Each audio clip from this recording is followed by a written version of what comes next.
Welcome to Reaction with me, Iain Martin. I'm editor of Reaction.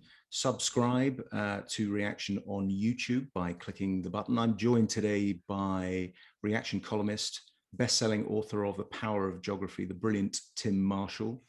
And Tim, you've written your column for Reaction subscribers today on the Belarus hijacking, the Ryanair plane, of the story from earlier in the week. I mean, for a start, you think that the story, the explanation in terms of what happened has some fairly large holes in it? I do. I mean, the whole story, the Belarusian version of it is so full of holes. As I say, you could fly an Antonov transport cargo plane through them. But I mean, I was just as interested in explaining the rationale of why Belarus acts the way it does, but also why Russia supports it. Now, it's an open question how much Russia was involved. To me, it looks like they were clearly quite involved for a number of reasons, not least the 4 Russians that were on the flight who got off with everybody else and didn't get back on. I mean, it's coincidence? No. Belarus says they didn't know that the journalist was on the flight. Really? Etc., etc. So, you know, I go into a little bit of that story, the fighter jet that was scrambled, given that the Russian and Belarus defense systems are integrated. Did Russia really not know about this? So we go into all that. But what I really wanted to do was say, even if Russia wasn't involved, which I suspect it was, what is Russia's rationale for propping up what is called Europe's last dictator? And then that brings me back to my favorite subject, the geography of geopolitics.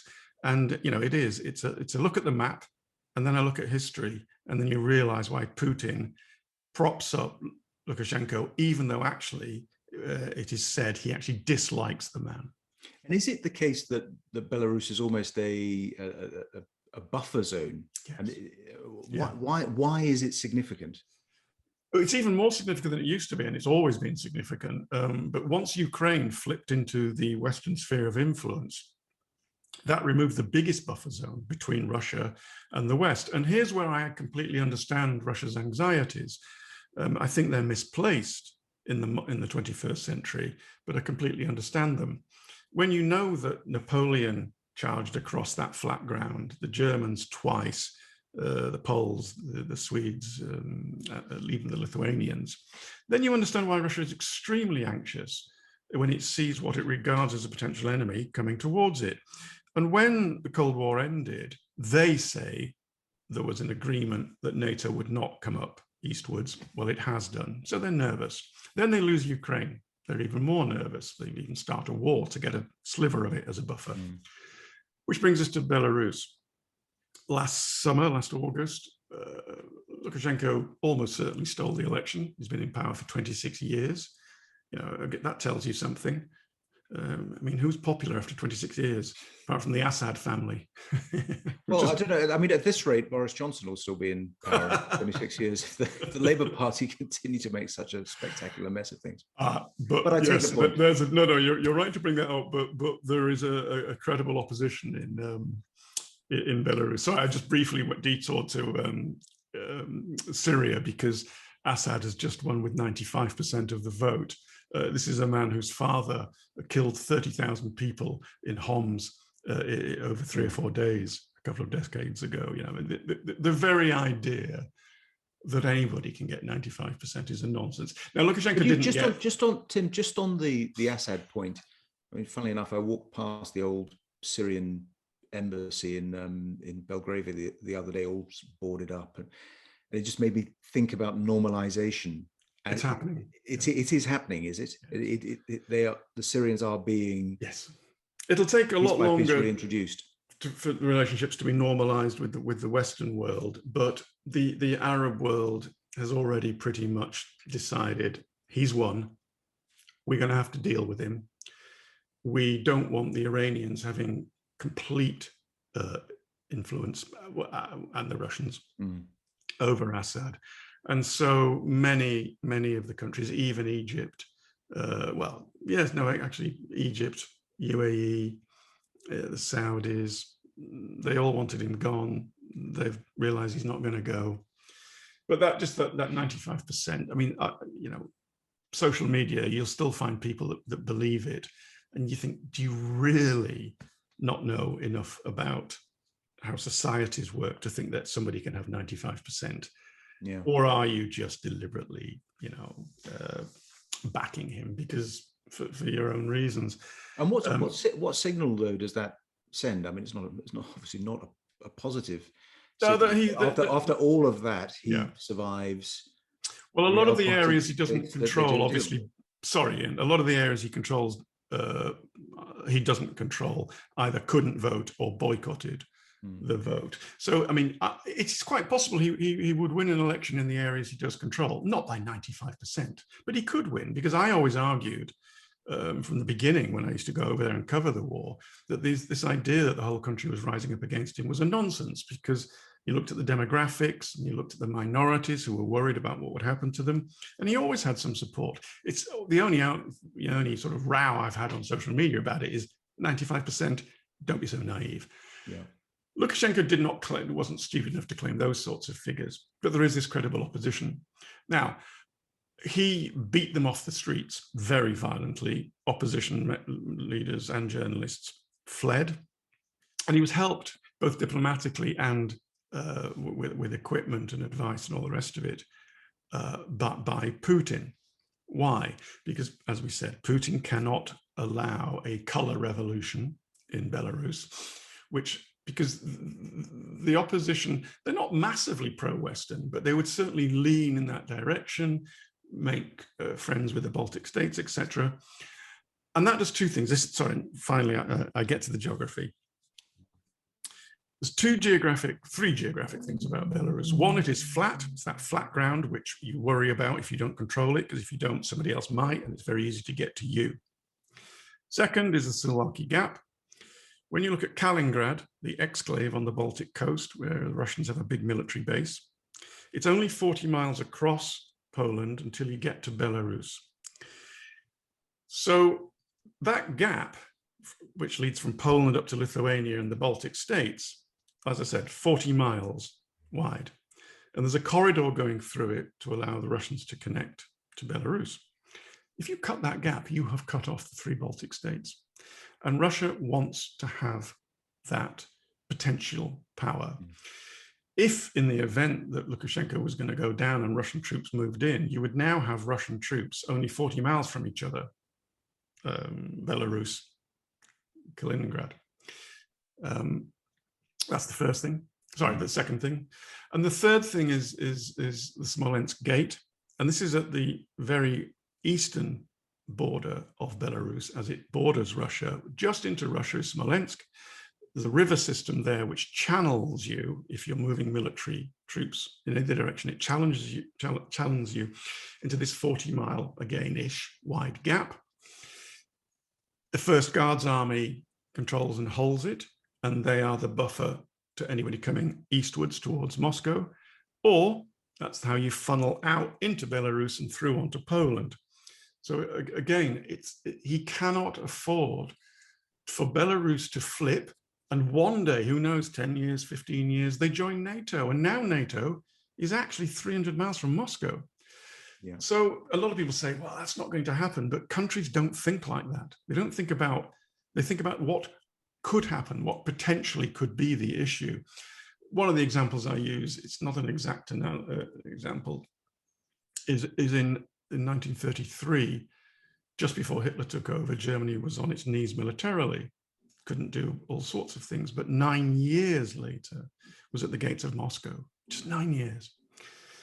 So that is why, if Putin was involved in this kidnapping and this hijacking of an aircraft, that's why he would risk such a thing. There's another, you can extrapolate from it as well. This is more theoretical. I'm utterly convinced of the argument I've just made to you. More theoretical is that he knew about it, hasn't got a problem with it, because he knows the sanctions will pile in on Belarus, giving Belarus no choice whatsoever but to fall further into the arms of Moscow. Lukashenko has actually always tried to have a moderately independent foreign policy, within the confines of geography. But the very way he has behaved has pushed him further into Moscow's arms. Yeah, I was going to ask, what did you make of the international response? I mean, the EU rather bungled it initially, but then seems to be quite tough in terms of sanctions. I don't know if those you say that may end up having the opposite effect to the effect intended anyway. It may do, you know, the law of unintended consequences. I don't know if you saw some of the risible tweets from the EU's transport commissioner saying, you know, thank God everyone's, you know, they've taken off, all the passengers are safe. Not all of them. Yeah, it was an extraordinary moment, actually. That tweet.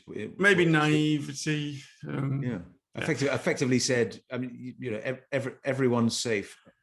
You know, terms and conditions apply apart from except the people that might get killed by the state. Yeah. But it was also that idea of extra territorial aggression, and that this now seems to be, this is a developing theme, isn't it, for Putin and for how far can you push hardliners? Yeah. How far can you push? It often backfires. I mean, some people many years ago thought that Saddam had achieved some strategic victories. He'd kick out the UN weapons inspectors and show how hard he was.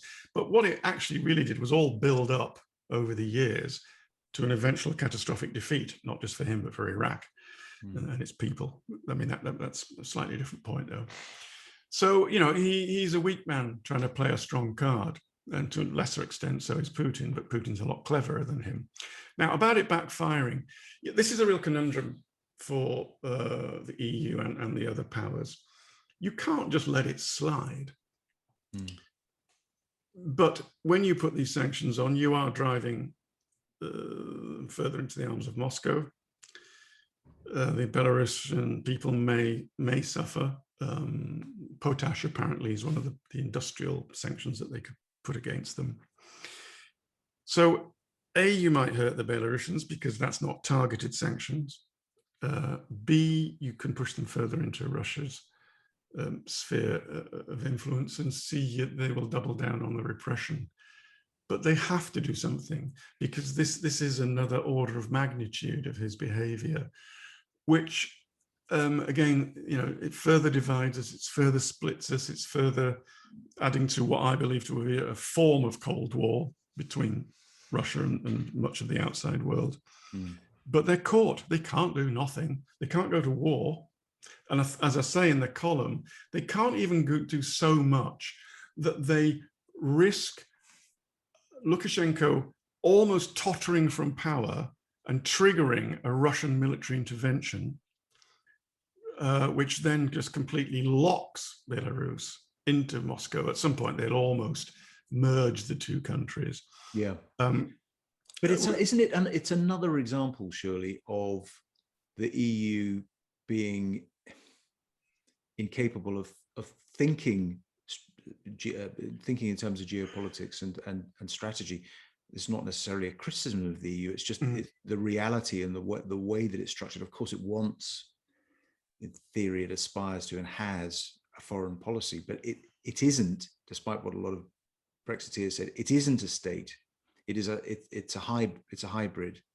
It's a single market. It's a legal construct, but it has the beginnings of defense and foreign affairs structures, but no real sign that at any point in the next 10 years they're going to turn into something which is agreed. Which usurps no real NATO, and Putin knows that. Yes, no real combined foreign policy on most issues. There are some where it combines, but you know, you'll find so many occasions where 3 or 4 countries will refuse to sign up to something on one issue, or Germany will water down something because of its trade with Russia, etc., etc. Actually, there is an example of this, and I haven't got to the bottom of it. Turkey, on the NATO aspect, Turkey issued a very watered down statement to the fury of Poland and the Baltic states about this kidnapping, and I can't actually work out why yet. I mean, they have this frenemies thing going on between Putin and Erdogan, which I think is overstated. Well, certainly the bromance is overstated, but I haven't really thought through why Turkey watered down that statement, but it'll percolate out with more information, no doubt. Sorry, Ian, I slightly disagreed with what you said at the top about that they don't think geopolitically. I think some of the cleverer ones do, but they're just hamstrung in what they can do, and also this dichotomy, if that's the right word, of needing to punish Lukashenko's regime, but at the same time fearing that doing it too much actually simply strengthens Moscow's role there. Yeah, I don't know how you square that circle. It's a really unsatisfactory situation, isn't it? If you're dealing with a character like Putin and Russia with all of its history and all of its baggage, of course, France thinks about this in terms of grand strategy, doesn't it? I mean, there is, Macron has, I don't agree with him, but he has a view of Russia, yes, and the West's relationship with Russia, yes, which is distinctly, classically French, for obvious reasons. He wants a better relationship or some kind of accord with Russia. So that's how he thinks about it. Then Germany seems incapable of seeing beyond Nord Stream 2. Nord Stream 2 and not wanting to cause too much of a fuss, but knowing that it's a problem, but trying to pretend in its domestic context it's not really happening. So I wrote a few months ago on a related subject. It was about Ukraine. People, you remember the Russian buildup of troops? And a lot of people were saying, oh, they're about to invade again. And I argued strongly they wouldn't, because Nord Stream 2 is at such a delicate phase. This is about the only thing that would put a backbone into Merkel on that particular issue. And if they had invaded with all those troops they'd massed, I think that would have been too much, and Germany would have had to have cancelled Nord Stream 2, which is why Putin wasn't going to do it. But this is an example, if Russia was involved, of something they think they can get away with without Nord Stream 2 being cancelled. I mean, there has been a few little inklings here and there that they're looking at it, but there's plausible deniability for it from the Russian side, so it probably won't be. But yeah, Putin is, I don't think he's that much of a gambler. Do you think he is operating to some kind of plan, or is he improvising? Well, but both. I think they're possible to do both. I've argued since the beginning he's a strategist, not just a tactician, which is very unpopular for a very long time. No, the plan is pretty broad brush. Push back out, both eastwards, westwards, and certainly into the Central Asian republics, to recapture, if not the absolute power, but the influence of the Soviet Union. And that's been relatively, it's been marginally successful, actually. He's pushed out a little bit into Georgia. They now have a role in Azerbaijan and Armenia. They have pushed back into the Middle East, especially in Syria. They control a little bit of Ukraine, solidified in Belarus. And that is the strategy. And that's the big idea, to regain your lost glory. But of course, he has to improvise, because not everything goes to plan, including Ukraine, for example. But, he improvised then. They lost Ukraine, so they took Sebastopol. Yeah. Tim Marshall, that was fascinating. Thank you very much for joining us. Thank you. If you're not a subscriber to Reaction on YouTube, just click the button, and also check out our website, where you can get Tim's column and my writing and all the brilliant work done by the team at Reaction. Thank you very much.